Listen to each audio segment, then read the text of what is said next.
Hello friends and welcome back for another episode of Indie Impressions. My name is Nick and today we're going to be checking out Infinity Castle, a free browser-based game. I'm not sure if it's quite finished yet, but from what I've seen, very cool premise. And I know very little about it, but the little bit I do know sounded far too cool to pass up. So we're going to be exploring a procedurally generated castle today, and we're going to be looking through it and seeing what we can find. It's mostly, I think, an exploration game, but there may be some sorts of like puzzles or survival elements as well. I've only played about a minute of it to get my sound levels, so from what I've seen, looks very cool. And like I said earlier, it is free, and right now you can play it right in browser. It is a Unity game as well, and I have to say it is a pretty impressive title screen. The production value here seems very high. There's some lovely bloom effects going on, light obfuscation, you know, the whole God Ray thing. We've got depth of field effects going on. We've got some lovely musical accompaniment going on in the background. Anyway, I'm excited. Let's just jump right into things before the intro ends up taking far too long. Alright, Infinity Castle, here we go. So, the one thing I did want to note is that there's a chance that the frame rate might take a couple of hits throughout. You will be able to see it in the top right corner there. Looks like it is keeping up in real time. Alright, so we've started our quest here in this dead end, and let's just go over the controls very briefly before we really jump into things. So I've got Shift is a run button, which you can tell elongates the viewpoint in kind of a cool fisheye sense. I've seen this done before, but sometimes it looks cooler than other times, and we do have a health number in the bottom left corner, as you can see. I've got a duck on control, which is a toggle. I've got spacebar to jump. Alt doesn't seem to do anything. F turns on my flashlight, which hopefully it doesn't mean that we're going to be exploring too much darkness. But there is a different effect going on. When I toggle the light on, if you notice the textures all jump, it looks like the light mapping totally changes. Like, yeah, I think what it does is it eliminates other dynamic light sources when I turn on the flashlight. So as you can see, the torches, which had a big orange hue glow type thing going on with them, turns into, you know, there isn't an effect there. So I don't know if that's supposed to be that way. I assume it's probably supposed to be that way. Maybe they needed to cut down the amount of dynamic lights when the flashlight is in play. I don't know, it just seems sort of interesting to me. So we can go up this way or we can go this way. I'm going to choose to go straight ahead and down this corridor. Not sure really what I'm doing here, what the point is. If there is a point, can I win? These are all mysteries that we will seek to solve, and for some reason looking in certain directions results in a real massive frame rate dip, and I'm not sure why that is. Got a Mario pipe, evidently, which I assume if I go down there I'm going to fight some Goombas or something, I don't know. More Mario pipes up there with some grates over them that the, looks like the draw-in is so close to the character you can only see it when you jump. Let's head down this way. Oh, we've got a flag of some sort with a symbol on it. I can't really tell what that's supposed to be, so I will just skip it. Oh, look at this. This is interesting, too. Alright, so not only do the bump mapping textures, or not only do the dynamic lighting textures change, but the bump mapping also seems to disappear when you turn your flashlight on. So it's like swapping out the entire texture set. I have to wonder what's up with that. It's kind of an interesting thing. There's nice little details there. You know, the flame looks nice. There's a little bit of like a lens flare going on from it. Almost makes it look like you're looking at the world through like a glass pane. Or like through glasses. Maybe your character wears glasses, I don't know. They don't really give you a sense of time, whether this could be taking place in modern day or if this is back in time, who knows. I'm definitely a little sad about all the frame rate dipping, though. I don't generally like to put up too many videos that have, you know, issues like that, so hopefully that is something that will not stick around for too long. Or if it does, hopefully we can, you know, look past it this one time, I hope. Because the concept, again, is just far too cool to not cover. And look at this beautiful stained glass effect with the light coming through it. And these, like, random street lamps hanging out in the middle of this room here. Interesting multi-tiered ceilings. I like this effect. And what are these called again? Buttresses? I think those are buttresses. They're not flying, right? Because they're attached to something. They're fixed, so that means they're not that type of buttress. So we've got a picture of a castle here. Could be the same castle, might not be. I don't know. Mansion, maybe. I don't know. Let's keep walking. Stand on the furniture sometimes. That's what we do. We got all kinds of banners. Not sure the significance here. Okay, so we've got a door on one side. Alright, looks like some shenanigans going on with this wall, if I were to guess. Just based on the way that the light is reflecting, it looks like there's a seam right here, which made me feel like I wonder if there's like a trap door hidden in this area. I don't think I can interact with stuff, though. I can push into these barrels, although I don't think I can pick them up, right? No, just sort of knock them around a bit. It's not really going to help me out a whole lot. Oh, wow, that is a beautiful effect. Check that out. It's even going up on the ceiling and everything, wow. Well done, well done. It's sort of giving me like a bit of an Amnesia vibe, except I'm not sure if that is going to end up being in the same vein. Like, I don't know what the scope of this game is. I'm not sure exactly where we're going with it, so I don't know if we're going to end up doing the whole horror thing, or if this is more just about, you know, enjoying yourself and walking around and checking out the architecture. I mean, I think I read somewhere that there were going to be monsters, but I don't know. Oh, and the fact that there is health in the bottom corner sort of precludes that concept. But I don't know exactly how that's going to manifest, and if they're going to be the kind of monsters that, like, chase you down, or if they're going to be just sort of, like, passive. I don't know. I hope we find something, though. Also, because I'm sort of getting a little lost here. Alright, we've got, looks like a torture room. Alright, I was kind of bracing myself there to possibly get scared. Got some weapons here. I can't really use any of them, unfortunately. I'm not sure if there's any reason why we wouldn't want to keep our flashlight on the majority of the time. I guess some rooms are much darker than others, so it sort of makes sense then. A training dummy for you to smack on. Bunk beds. So much room for possibilities, right? Not as good as race car beds, though. Alright, so let's head back out. There's gotta be another place that I haven't been that's got something really cool going on in it. I don't know who this guy is. If I were to guess, maybe the developer? I don't know. Sort of looks like a king, though. Although he's got pretty dramatic photography going on for a king. Usually they go with the painting thing. But not always the easiest thing to do. Alright, so we're going to go down another staircase. It's a very strangely constructed castle, I have to say. It seems like the focal points are a little bit arbitrary, but you know, that's what we get. I believe, as I said, a randomly generated castle, so you never know what you're gonna get. Apparently castles are like a box of chocolates. Let's head down into the right and see what's down here. See how far down this rabbit hole goes. Oh, what did I find? The exit? I don't know what's up with this. Maybe this is just first level or something. Alright, let's go in there. Alright, we were teleported to what appears to be a dungeon. Not a fan. Is there any way out other than... No, okay, looks like just the sparklies. And where are we now? Oh, we're somewhere different, I suppose? I don't really understand what's going on here, but I'm just gonna ride it out and see where it takes us. And just arbitrarily turn on my flashlight because I can't get enough of seeing the texture switch for some reason. I don't know why I care so much. Alright, looks like some different stuff going on here. Very, very Amnesia vibe. Alright, that dude in the corner looks like he might be alive. Several dudes, in fact. Pretty sure they're moving on their own. I'm gonna not try and tick them off if possible. Oh, they're in all the corners, it looks like. What can I do about this situation? Well, I can try and carefully make my way toward that door and hope they don't charge me with their swords. Oh, this is a dead end. Alright, what am I supposed to do with this then? Am I supposed to bother them? Hello? Alright, maybe they're not so bad after all. Kind of expecting to just be murdered for no reason, because it's just usually how things go in video games. So alright, looks like this room doesn't seem to have a whole lot going on in it. I can't pick up a sword, right? Because otherwise that would be my next highest priority. Nope, doesn't appear to be the case. Oh, I found a new thing. If I hit Q, apparently I can slow down time. I assume I would probably only need to do that to negotiate traps or navigate through traps. I think I wanted to avoid that sparkle. I'm not sure if that's the case, or if this is even the same place as I was before. It could be.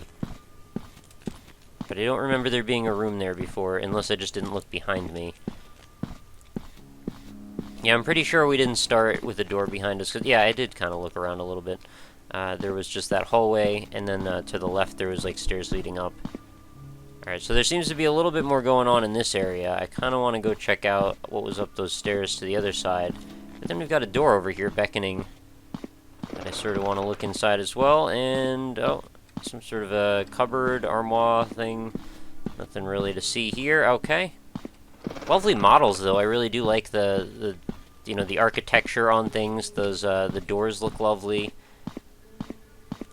You know, a lot of times in Unity games, the games tend to get this sort of a characteristic quality to them where things start to look, I don't know, it's kind of hard to describe. They just sort of look a certain way, and I think a lot of different engines start to feel this way over time. If you've seen a lot of games made in them, you'll just start to understand, like, they have certain little tropes that they follow. And the Unity engine feels a little that way sometimes, but this game feels like it defies it a little bit. There are some elements, sure, that perhaps fall into that trap, but for the most part, I think this is a nicely cohesive experience. Could do with a little bit more anti-aliasing, perhaps. I mean, things look a little bit jaggy at a distance. But we're also trying to balance the frame rate and such right now, and I have a feeling this is probably not quite done yet.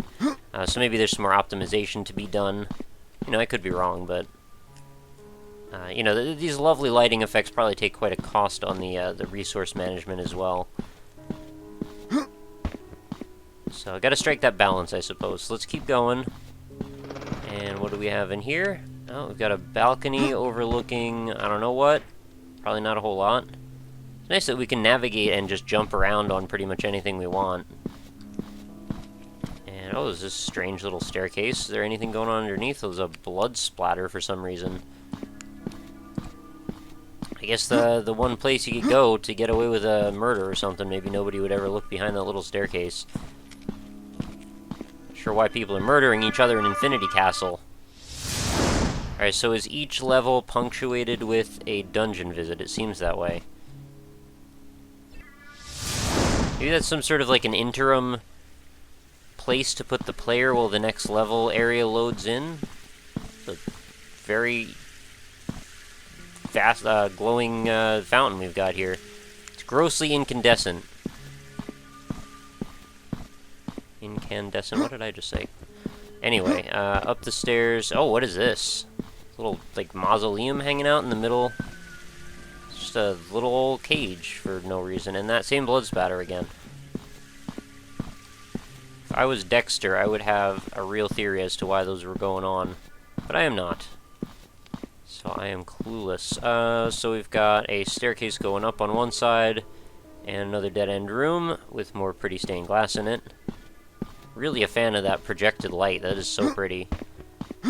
That's one thing that I hope we see a lot more of as we get further into what it is exactly that we can do with lighting effects in video games. Projected light and colored light is such a nice thing if you do it perfectly. You can really set ambience in a way that you can't really normally do. Alright, that texture is kind of bad. Makes me kind of upset to see. You know, the rest of the textures are pretty much good, but then you get into this weird stretching business around this corner. Definitely a bit awkward. I would probably break that up if possible, but that's just me. Alright, so we got a door over here. Another big expanse, and to this side, looks like, oh, another little mini staircase, and then, oh, another way up. Or another way to the this last room that we were just looking in. So surprisingly complex geometry going on in some of these rooms. Especially if it's randomly generated. I'm not sure to what degree things are, but it is very cool to explore regardless. I don't really run into too much in the way of, like, danger or traps yet. I really haven't run into anything. I thought those knights were going to be a bit of a danger, but it turns out they are relatively passive. Or maybe entirely passive, because they actually didn't move at all. What's going on in here? Is like a furnace room? Like a big old pipe situation here.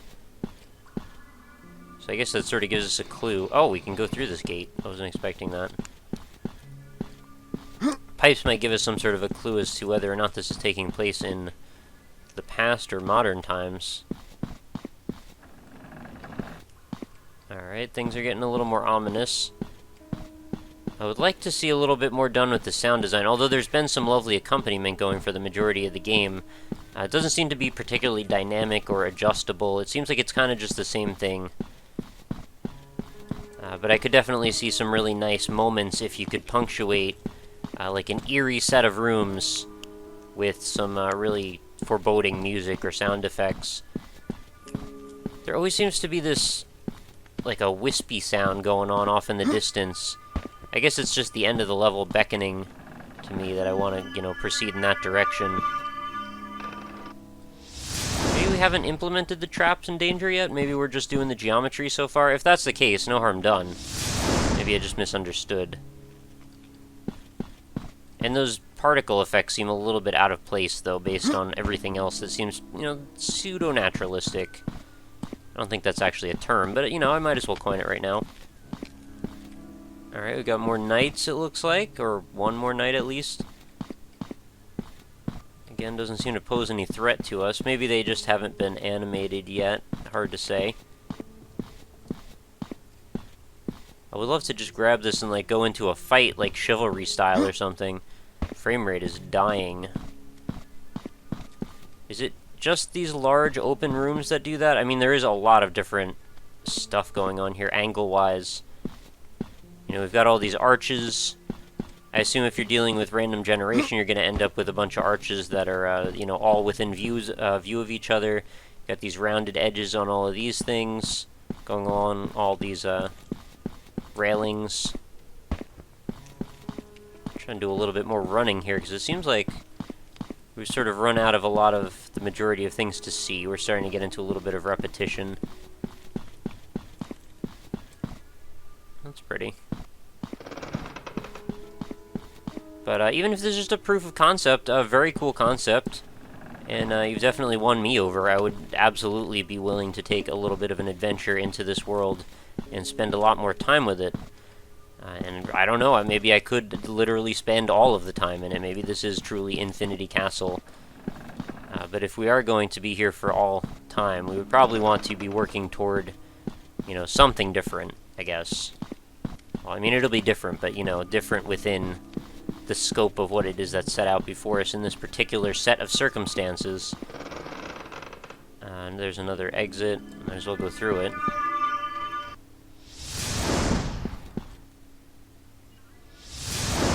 Also would like to see, if possible, like, a little bit more in the way of dynamic, you know, movement in the world. Everything seems to be a bit static right now, and again, maybe that's just because it's not finished.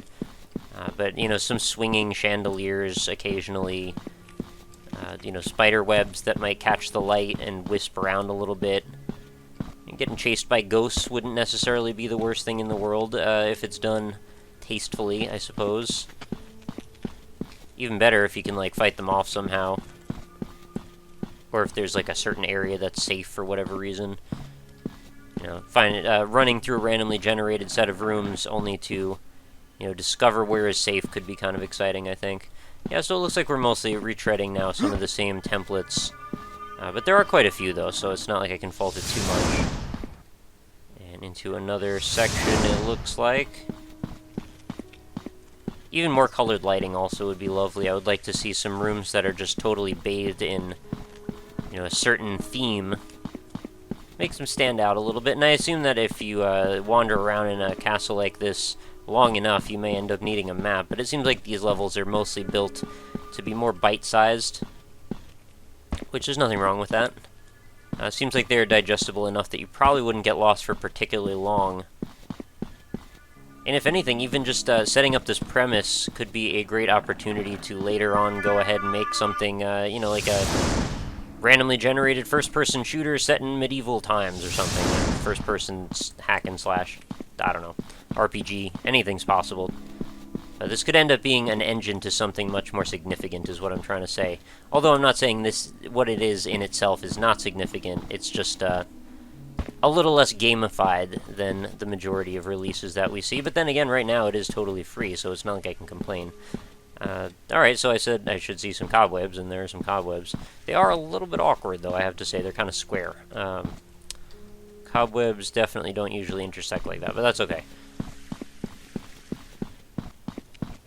Running forward. I'm going to check to see if that blood spatter... No, it's not there that time. And I think we're just about ready to wrap up this episode. I'm pretty sure we've seen everything we need to see here. But again, very, very cool stuff. Infinity Castle, free to play in browser. Link is going to be right in the description. Feel free to go check it out yourself. See if you can find anything that I couldn't find. And I would definitely watch this one, because it seems like a very cool premise that's going to develop into something really, really exciting. And, you know, it's already there for the most part. But then just to put even more into it is just going to get even better. So yeah, go check it out, and while you're there in the description looking for the link to try this one yourself, you may as well also hop on over to my website, which is indie-impressions.com, where you can check out nearly 500 other indie games that I've done videos for. They're all neatly sorted and categorized, so if you're looking for a particular type of game and you don't feel like browsing all my YouTube playlists, you can go sort them by like the surreal ones, the free ones, the ones on Steam. There's like 30 or 40 different tags you can use to sort by. But that is up to you. However you want to navigate, I just like to give you lots of options for your convenience.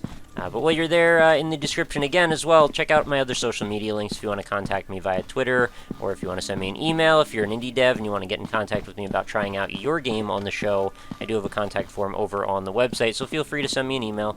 We'll get in touch, we'll hang out, we'll talk. And I do look forward to hearing all your comments as well about this one, because this is a pretty cool premise, and I'd love to hear what you think about it, what you might do differently, what you liked about it, what you didn't like about it. You know, feel free to enlighten me. I'm always here to promote discussion, so whatever it is you want to talk about, let me know. And with that, I will wrap up the episode for the day. Make sure you come back again tomorrow, because I do a new episode of Indie Impressions every single day without fail, and I will continue to do so as long as I have the support of all the awesome people like you watching. So again, feel free to leave me any support that you'd like. Likes, comments are all lovely, but only if you think I deserve them. So that is it, guys. Have a lovely night, and thank you so much for watching. I'll talk to you again tomorrow.